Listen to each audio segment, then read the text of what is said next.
The Secret of Caroline Levit: How a Young Secretary Took Down a Corrupt Judge and Shocked America. A close-up of a delicate pendant, a silver cross, swinging gently as the morning sun reflects off its surface.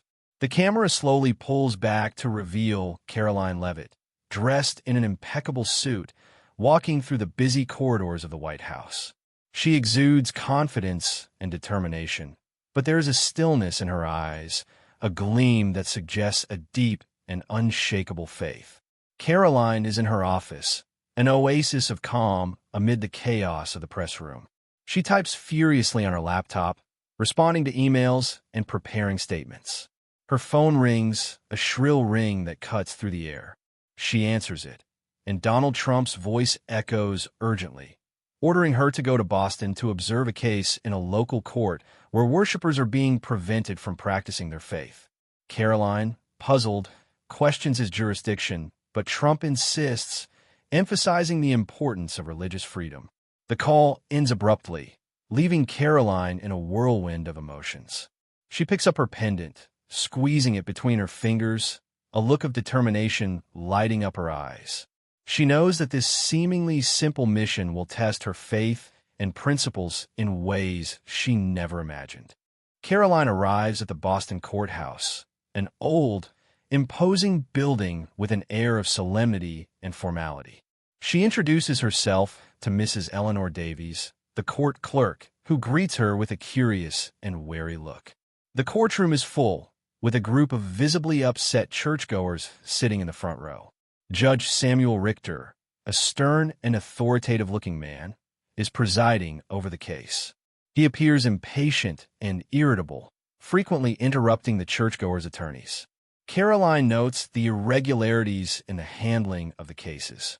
Judge Richter seems to have a clear bias against the churchgoers, making sarcastic and dismissive comments about their beliefs. He ignores relevant evidence and imposes unfair restrictions on their religious practices. Caroline begins to feel a growing sense of indignation, but maintains her composure, focusing on gathering evidence and observing every detail. During a break, Caroline asks to speak with Judge Richter in his chambers.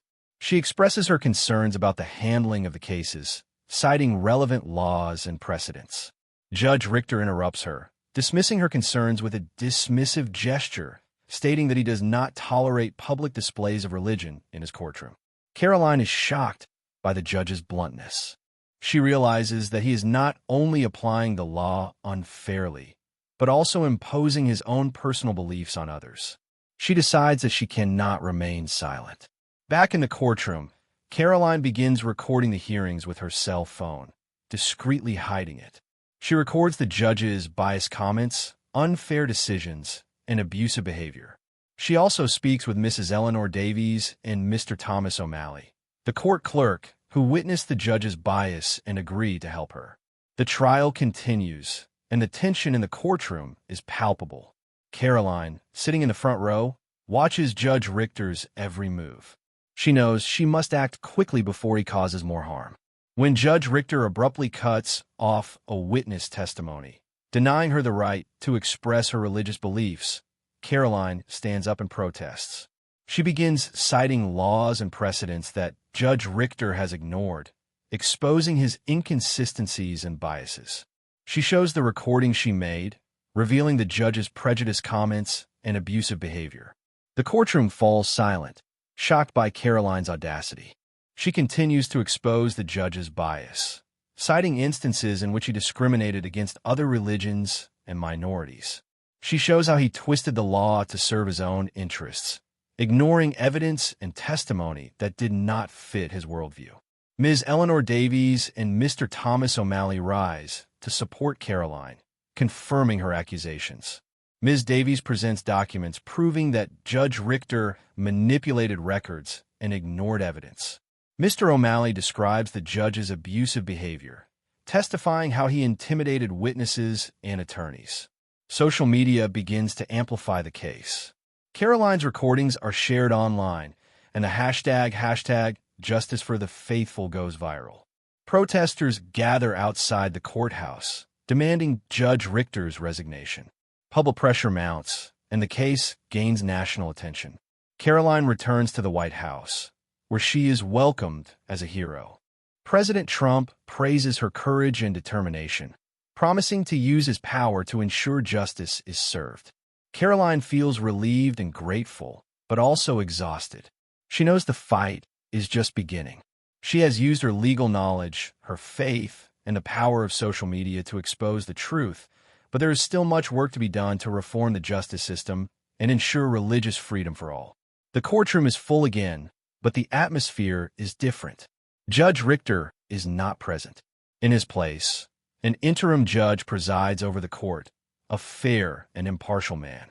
Ms. Eleanor Davies and Mr. Thomas O'Malley sit in the front row, looking hopeful and relieved. The interim judge announces that Judge Richter has been suspended and is being investigated for judicial misconduct. He also announces that Judge Richter's decisions in previous cases are being reviewed and that the victims of his injustice will receive redress. The courtroom erupts in applause and cheers. A crowd of protesters gather outside the courthouse, holding signs and banners. They sing and dance, celebrating the victory of justice. Caroline is in the middle of the crowd, surrounded by people thanking her for her courage. Caroline smiles, moved by the outpouring of support. She knows that her fight has inspired others to stand up against injustice. Caroline is back in the White House press room, answering questions from reporters. She announces that President Trump has signed an executive order requiring all federal courts to review their policies on religious freedom.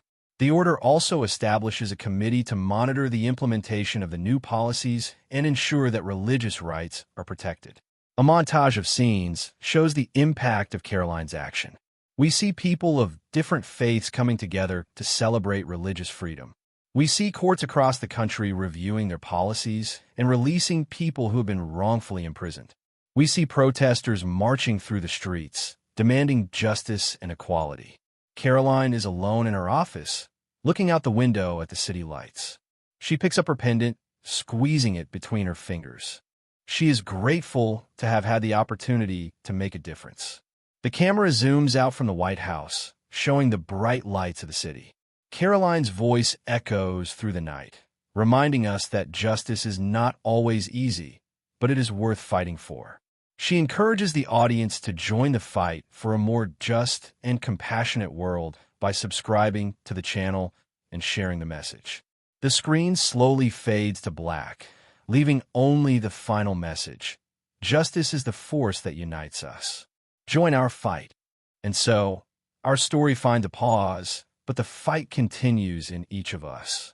If Caroline's journey has inspired you, join our community. Subscribe, activate the bell, and leave a like. Together, we are the force that transforms hope into action.